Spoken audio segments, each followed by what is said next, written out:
Hi there, welcome back. As promised, this is a 200 plus mile review on this electric bike, which is the ISCOOTER U2 Commuter electric bike.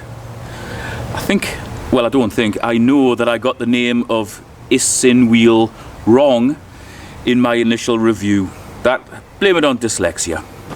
I always call it an Innis wheel because it's a lot easier to say. But it's ISCOOTER, that's the manufacturer. Now, when we do a close-up on it, you'll probably be able to tell by the amount of muck on it that I have given it a bit of a thrashing over the last few weeks, which resulted in my last bike ride actually having a bit of a crash, and I did break something, which I'll explain in a little bit. I think what we'll do, we'll start from the back of the bike and work our way forward. I'll go through each part and I'll tell you how it has held up over the last 200 plus miles. And then I'll just give my final thoughts and also, let you know whether I still enjoy riding it and just what I think of it, really. Okay, just ignore that thing. That is a bag that I bought after receiving this bike. That just enables me to carry some cargo in it. It's very good, but I will cover that in a different video. So starting right at the back, this thing, the fender or the mudguard, had a little rubbery attachment on the back. I've lost that. I don't know where it's gone. I think it's just snapped off, to be honest with you, because when I take the bike into my cabin, I tip it up so it's standing on its back wheel. I think I've just dragged it across the decking or something and just ripped it off. It's no big deal. The mudguard itself is still in position, still working properly, nothing on there has come loose. Cargo rack is still absolutely solid. The motor has still performed perfectly, no problem at all. The brakes, however, have had to be tightened up, both front and back brakes, just because I've worn down the pads a little bit. This is quite a heavy bike and I have been going pretty hard on it. When I'm going down hills, I don't exactly hold back and then I just slam the brakes on, so I have worn the brakes a little bit. But they're still working perfectly. Kickstand still continues to operate perfectly. The battery still lifts out and locks into position perfectly as well. The seat is still comfortable. I don't, as I say, I've done over 200 miles and I never at any point feel as if I've been violated when I get back, so that's good. The quick release mechanism, which secures the post that the seat is mounted to, hasn't come loose. I haven't been pedaling along and suddenly felt this slide down. The pedals, I have actually had to tighten up the pedals. I think, yeah, it was this one. The left one came loose on my first and second ride. Just started wobbling a little bit. But since I tightened it, it hasn't come loose again. I think it maybe just hadn't been torqued properly in the factory. Front fender or mudguard still operates perfectly. It's still in line as well, even after the crash. The front brake, still fine, although I have had to adjust it. None of these things have come off, none of these reflectors or anything. Same with the reflector on the light, although the front light was actually broken in the crash that I had. It snapped on the bottom here. I think it was just from the force of hitting the immovable object that I went into. So I've just had to cable tie that on. But as you can see, it's absolutely solid. The basket has been really handy on the front. This doesn't come with the bike, but it can be bought from the website. That is big and solid. All the cables and everything are still perfectly in position, although when I fitted the basket I did have to put a little cable tie on here just to hold them back a little bit, so when I turned the wheel it didn't rub the cables along here, just holds them back a little bit. I can't imagine it really being a problem because they are insulated cables, but I thought I would just hold them out the way. As you can probably see, there's marks on the headset here. That's because I've had to tighten that up. I think maybe it's after 2 or 3 rides, so possibly around about 50 miles or so. The headset came loose a little bit and it was just rocking backwards and forwards. I mean, if you've had a bike, you'll know what I mean. I just had to tighten that up. Since then, it hasn't come loose again. The forks are still operating fine, although they are quite soft. If there was somebody a little bit lighter than me, they probably wouldn't notice that. Travel is only about 2 inches, so I have bottomed out a few times, but they still work fine. So even after a pretty hefty crash, everything's okay apart from the shifters. The shifters still work, so it can still go up and down, no problem at all, but unfortunately the readout on the top there is stuck between 3rd and 4th gear. It doesn't stop me changing gears, doesn't stop the gears working perfectly, but as you can see, it's taken a bit of a hit and it's actually cracked it. Still works, but it has been damaged. Actually, that's got a bit of damage on it as well, but again, brakes still work, no problem. Actually, the only other thing that I've had to remove and replace, well, not replace, remove and put back on again was this cover. Again, you can probably tell by the marks on there, I had a bit of a crash and that got stuck, knocked the chain off. So I took that off. I actually ended up losing one of the 3 screws that holds it on. It's the bottom one, so I've cable tied the bottom one, but it still works fine. Let's just prove that I've done over 200 miles for this review.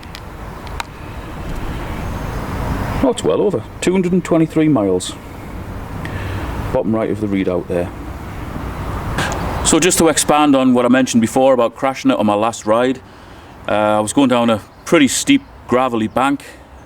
It was on a footpath, like a multi-use path. There was a guy at the bottom.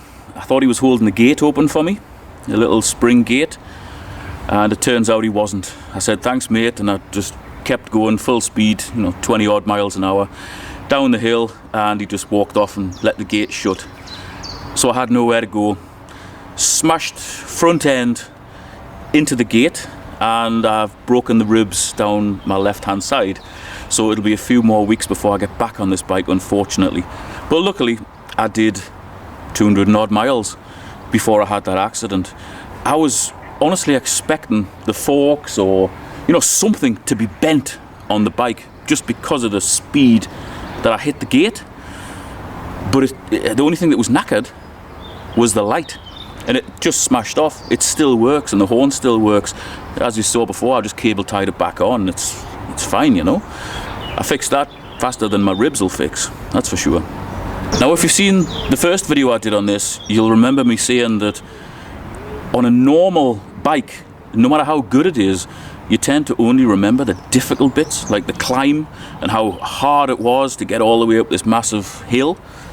With this, you don't even think about it. You just knock the gears down, allow the pedal assist just to help you to get up the hill, and then you can enjoy the rest of the ride. In fact, you can even enjoy going up the hill because it doesn't suck all the air out your lungs, and it doesn't knacker your legs, And if you do feel a little bit tired, say you're on the flat or a slight incline, you can just put the throttle on and just allow it to go under its own momentum using the motor and the battery, instead of having to pedal. It gives your legs a little bit of a rest, and that makes such a difference, because at the present time I'm 50, am I 50 or 51? I don't know, 51 possibly, and I'm not in the prime of my life.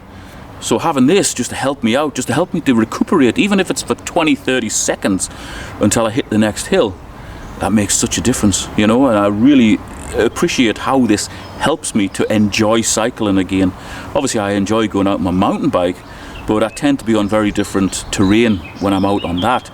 It tends to be woodland, footpaths, little technical climbs, generally not long bike rides, but very testing bike rides, ones where you need your wits about you all the time. Really, I enjoy using this bike equally as much as I do my mountain bike, because I found with this, even if I've had a pretty hard day mentally and physically, and I don't have much energy left at the end of the day, I can still go on a 20 odd mile bike ride with this, straight up through the woods, through the roads that go through the woods, around the local reservoir, and enjoy it without expending too much effort. And that really has made a difference. It's allowed me to enjoy biking or cycling more regularly than I normally would, because I would only ever go out my mountain bike when I was feeling primed and like full of energy, which after a day's work isn't very common. Yeah, I think my takeaway from everything that I've just said there is that for the price that this bike is currently being sold for, I think it's an absolute steal. And if you were going to use something like this for commuting, where you didn't have any huge hills to climb, and you just had a more or less straight, flat run to work and back, the battery would last you for ages, you know? I mean, even on the bike rides that I go on, I'm up hills probably more than I'm going down hills.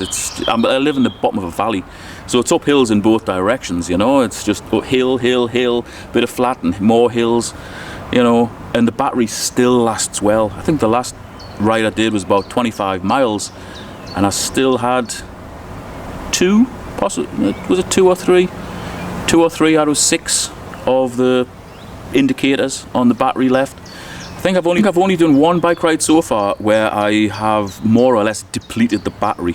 It might have been 27 miles or so, but I did go a little bit further out into the hills, and there was a few bigger, longer climbs which obviously ate into the battery. I just got back and still had some sort of pedal assist left, but I did notice that maybe 300-400 yards from home, when I got down from 2 bits of battery to 1, I noticed that the pedal assist just seemed to stop.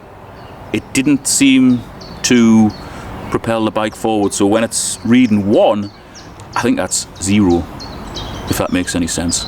It was certainly 0 for me. I didn't feel as if I was getting any help, but luckily I pedaled it under my own. This is a really easy recommend for me. I think of all the things that I've reviewed, this is one that I think is the most widely appealing to my viewers. So that's why I've put these 2 videos out in quick succession. So if you are looking for an electric bike and don't want to spend silly money, I would wholeheartedly recommend this. Links to it are in the video description and in the pinned comment. Thanks for watching. I shall see you next time.